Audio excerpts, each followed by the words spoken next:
Listen to me closely today, because this message is not coming to scare you, it's coming to save you. Sometimes God doesn't shout, He whispers. And sometimes, when we keep ignoring the whispers, He starts showing us patterns we can't unsee. You've been praying for clarity. You've been asking for a sign. And the truth is, the sign has already been standing right in front of you, wearing a smile, speaking sweet words, and still leaving you uneasy inside.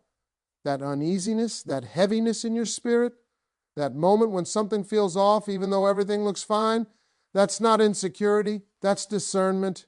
See, God doesn't always remove people immediately. Sometimes He reveals them slowly. He lets you see who they are when they're comfortable, when they're challenged, when they don't get their way. He watches how they treat you when you're not useful to them. He watches how they handle responsibility, commitment, honesty. And then He taps you on the heart and says, pay attention. But here's where we mess up. We start explaining away red flags as misunderstandings. We call disrespect a bad day. We call inconsistency being busy. We call emotional absence. He's just not good at expressing Himself. No, God is not confusing you. You're confusing yourself because you want the story to end differently. Let me tell you something powerful. God will never send you someone who pulls you away from your peace, your purpose, or your self-respect. If a man constantly leaves you anxious instead of secure, if you're always questioning your worth instead of feeling valued, if you have to beg for time, honesty, or effort, that is not love testing you, that is a warning protecting you. A man sent by God will not make you feel like you're in competition with his phone, his ego, or his options. He won't make you shrink to keep him comfortable. He won't require you to lose yourself just to keep him. And here's the hardest truth. Sometimes God is warning you not because that man is evil, but because he is wrong for you. Wrong timing, wrong maturity, wrong intentions, and God knows what staying too long will cost you. You see, God can see the ending from the beginning. He can see the tears you haven't cried yet, the nights you haven't stayed awake yet, the damage you haven't had to heal yet. And because He loves you, He starts shaking things up. Arguments increase, distance shows up, your eyes open, not to punish you, to pull you out. But many people mistake familiarity for destiny.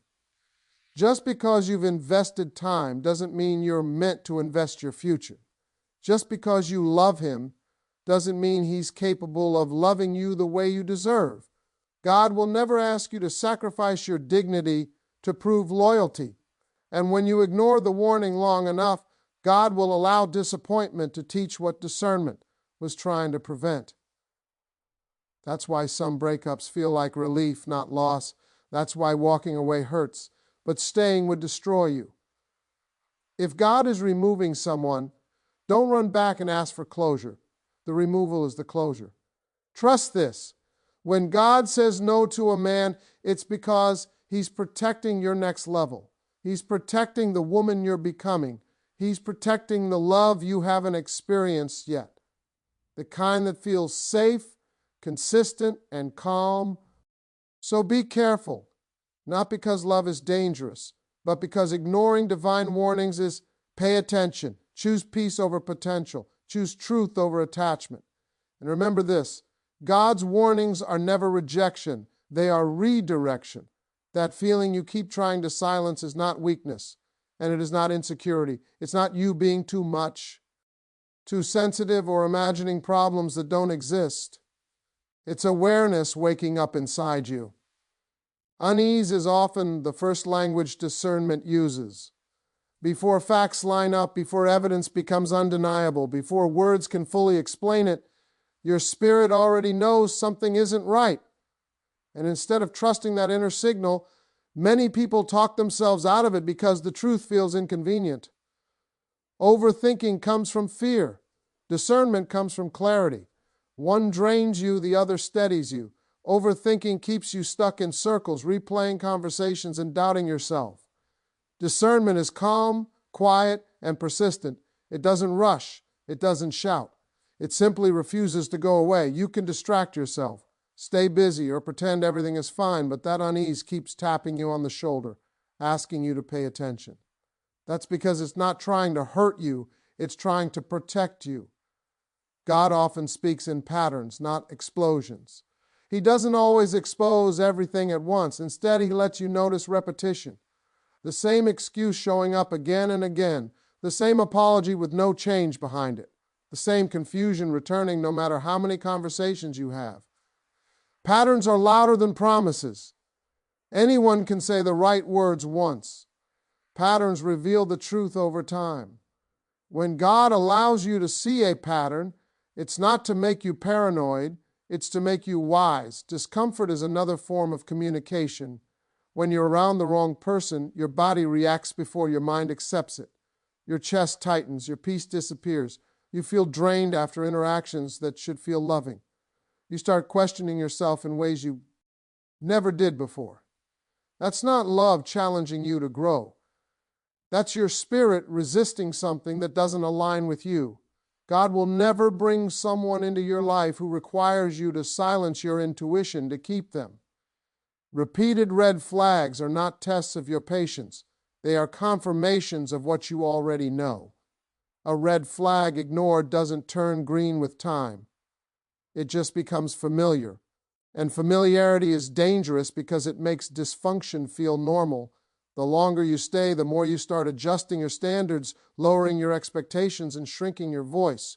You stop asking for clarity because you're afraid of the answers. But discernment doesn't disappear just because you're tired of listening to it. It waits. Many people confuse discernment with negativity because it disrupts comfort. It asks hard questions when you'd rather enjoy the moment. It points out inconsistencies when you want to believe potential. But discernment isn't pessimistic, it's honest. It doesn't mean something terrible is about to happen. It means something isn't aligned, and alignment matters more than attachment. God cares more about your peace than your preferences. Sometimes you pray for a sign, and the sign is how uneasy you feel every time you have to explain someone's behavior to yourself. Sometimes the warning isn't a dramatic betrayal, but a quiet realization that you're doing all the emotional work alone. Sometimes it's the exhaustion that comes from loving someone who keeps you guessing. God doesn't always remove people immediately. Sometimes he gives you clarity first, so when you walk away, you do it with strength instead of confusion. Trusting discernment requires courage because it often asks you to let go before things fall apart publicly. It asks you to leave while others still think everything looks fine. It asks you to choose peace over proof. And that's hard, especially when you've invested time, emotions, and hope.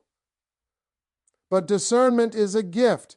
It saves you from lessons you don't need to learn the hard way. If something feels off, don't rush to label yourself insecure. Ask yourself a better question. What am I noticing that I keep trying to ignore? God doesn't plant confusion to watch you struggle. He plants awareness so you can choose wisely. Unease is not the enemy. Ignoring it is. Red flags don't enter your life loudly. They arrive quietly, wrapped in charm, excuses, and half-truths. At first, they seem small enough to overlook, easy enough to explain away. You tell yourself everyone has flaws. You remind yourself that nobody is perfect. You convince yourself that love requires patience and understanding. And while those things are true, they become dangerous when they are used to justify behavior that consistently hurts, confuses, or diminishes you. Disrespect rarely shows up as open cruelty in the beginning. It often starts as subtle dismissiveness, jokes that sting a little, boundaries being pushed just enough for you to doubt whether they were crossed at all. When you speak up, you're told you're too sensitive. When you stay quiet, you're slowly trained to tolerate what you never should have had to endure. Each time you excuse it, you teach someone how to treat you. And worse, you teach yourself that your discomfort doesn't matter as much as keeping the peace. Inconsistency is another red flag people love to romanticize. One day you feel chosen, the next you feel forgotten. One moment there's effort, attention, and affection, and the next there's distance with no explanation. Instead of seeing this as a warning, many people turn it into a challenge. You try harder. You become more understanding. You wait for the version of them you saw at the beginning to return, not realizing that inconsistency isn't a phase, it's a pattern. And patterns don't change because you love harder. Emotional absence can be the most confusing red flag of all because nothing is overtly wrong. They're physically present but emotionally unavailable. Conversations stay shallow. Vulnerability is avoided. When you express your needs, you're met with silence, deflection, or irritation. You start carrying the emotional weight of the connection alone, filling in gaps with hope and imagination. Over time, you stop asking for what you need because you don't want to feel like a burden. That's when the damage goes deepest, because you're not just being neglected, you're slowly abandoning yourself. Every red flag you explain away doesn't disappear. It goes underground, it waits. What you don't confront early becomes something you have to heal from later. The anxiety you feel now turns into self-doubt later. The confusion you tolerate now turns into trust issues later. The loneliness you ignore now becomes emotional exhaustion later. Healing is always more painful than walking away early, but it's the price many pay for staying past the warning signs. People often say they stayed because they saw potential. But potential is not a promise. It's an idea of what could be, not evidence of what is. Loving someone for who they might become while ignoring who they are right now is how you end up hurt and disappointed. Real change shows up in consistent behavior, not emotional speeches or temporary effort after conflict. If someone wanted to show up differently, they would, without having to be convinced repeatedly. Explaining away red flags also trains your nervous system to live in survival mode. You're constantly alert, constantly analyzing, constantly preparing for disappointment. Love starts to feel like work instead of safety. Peace becomes something you sacrifice rather than something you expect. And the longer this goes on, the harder it becomes to remember what healthy love even feels like. That's when healing takes time, because you're not just recovering from a relationship, you're unlearning what you normalized. The truth is, red flags are not punishments. They are information.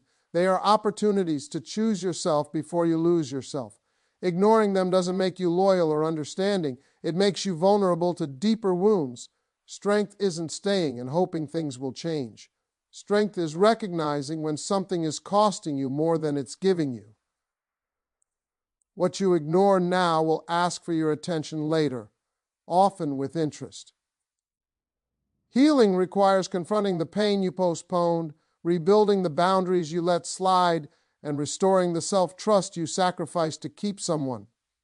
You don't have to earn love by tolerating harm. You don't have to suffer to prove commitment. When you stop explaining away red flags, you stop signing up for lessons you didn't need to learn the hard way. Sometimes the most painful endings carry the deepest protection. And someone leaves your life or circumstances force distance that you never asked for. It's easy to believe you are being punished. It feels like loss, rejection, or failure. You replay memories, question your worth, and wonder what you could have done differently. But not every removal is meant to hurt you. Some removals are designed to save you from storms you cannot yet see. What feels like something being taken from you may actually be something harmful being taken away from you. God has a perspective that stretches far beyond what you can see in the present moment. You see the memories, the connection, the hope you built around someone. God sees the direction their character is moving, the choices they will eventually make, and the emotional cost those choices would place on your heart. You might be holding on to who they used to be, while God is protecting you from who they are becoming. That kind of protection rarely feels comforting in the beginning. It often feels confusing, unfair, and deeply painful. But protection does not always arrive wrapped in peace. Sometimes it arrives disguised as disappointment. Many people hold on to relationships because of the time and emotion they have already invested. They convince themselves that walking away would mean everything was wasted. But time is not wasted when it teaches you clarity, growth, and self-respect. What truly damages your future is staying in places where your peace slowly disappears. God values your emotional and spiritual well-being more than your attachment to familiarity. When something starts pulling you away from your confidence, your purpose, or your sense of self, removal becomes an act of preservatio. N, not punishment. Endings often happen quietly before they happen physically. You might start feeling distant from someone long before the relationship officially ends. Conversations lose depth. Effort becomes one-sided. You notice yourself feeling lonely even when they are still present. Those moments are not random. They are signals preparing your heart for what is coming. God often loosens emotional ties before breaking physical ones, giving you time to recognize that what you thought was forever may only have been temporary. Sometimes you pray for a relationship to work, believing that persistence and love can fix anything. But love alone cannot create respect, honesty, or emotional availability in someone who is not ready to offer those things. God hears prayers for happiness and stability, not just for relationships to survive. If someone's presence blocks the peace you have been praying for, their removal may be the answer, even if it doesn't feel like it at first. Divine protection focuses on what will sustain you long term, not what comforts you temporarily. There are moments when you only understand the purpose of an ending after time has passed. You look back and notice the red flags you ignored, the anxiety you normalized, and the compromises you made with your own standards. You realize how much of yourself you were slowly losing while trying to hold on to someone else. That realization often brings gratitude mixed with sadness. Gratitude because you were saved from deeper pain. Sadness because you wish you had trusted the signs earlier. God removes people not to leave your life empty, but to create space for something healthier. Space is uncomfortable, because it forces you to sit with your emotions, rediscover your identity, and rebuild your confidence without leaning on someone else. Yet that space is also where healing begins. It is where you relearn your worth without validation from others. It is where you strengthen boundaries that protect your future relationships. Growth rarely happens when you are surrounded by what is familiar. It happens when you are pushed toward what is necessary. Fear often makes people return to situations God already freed them from. Loneliness convinces them that something painful is better than nothing at all. But returning to what broke your peace rarely rebuilds it. Trusting removal requires faith that what is meant for you will not require you to sacrifice your dignity or emotional stability. What belongs in your life will align with your growth, not compete with it. Some endings feel like closed doors, but they are actually redirections. They guide you toward environments and connections that support who you are becoming. God is not just concerned with giving you companionship. He is concerned with giving you peace, stability, and a future that does not require constant healing from the same wounds. When someone is removed, it is often because their role in your story has ended, not because your story is lacking something valuable. Over time, many people discover that what once felt like heartbreak was actually a turning point that saved them from deeper regret. They find themselves stronger, clearer, and more aligned with their purpose than they ever were before. Removal is not evidence that you lost something meant for you. It is often evidence that God refused to let you settle for something that would have cost you your peace and your future. Walking away often feels like failure at first. It feels like you weren't enough, like if you had tried harder, loved better, or waited longer, things would have worked out. That voice in your head starts questioning your value, turning the ending into a personal rejection. But walking away is rarely about being unwanted. More often, it is about being protected. When God says no to a man, it isn't a judgment on your worth. It's a decision made in favor of your future. Rejection attacks identity, but redirection preserves it. Rejection says you are not chosen. Redirection says this path is not aligned. There is a powerful difference between being denied and being diverted. God sees the direction a connection will take long before you experience its consequences. You may be focused on the potential of what could be, while God is focused on the cost of staying. Sometimes the greatest act of love is not allowing you to settle into something that will slowly erode your self-respect. Walking away requires courage because it asks you to let go without guarantees. You don't yet see what's coming next, only what you're leaving behind. Familiarity feels safer than uncertainty, even when familiarity hurts. But God often calls people to move before they feel ready. Growth rarely happens when everything feels comfortable. It happens when you choose faith over fear and trust that what is meant for you will not require you to betray yourself. When God closes the door on a man, it is often because that relationship cannot follow you into your next level. Your next level demands clarity, emotional safety, and consistent. It requires a partner who can meet you with the same effort, respect, and maturity you bring. If someone is threatened by your growth, inconsistent with their presence, or careless with your heart, they are not equipped for where you are headed.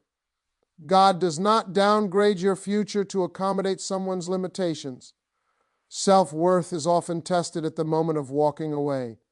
Staying can feel easier because it avoids grief and loneliness in the short term.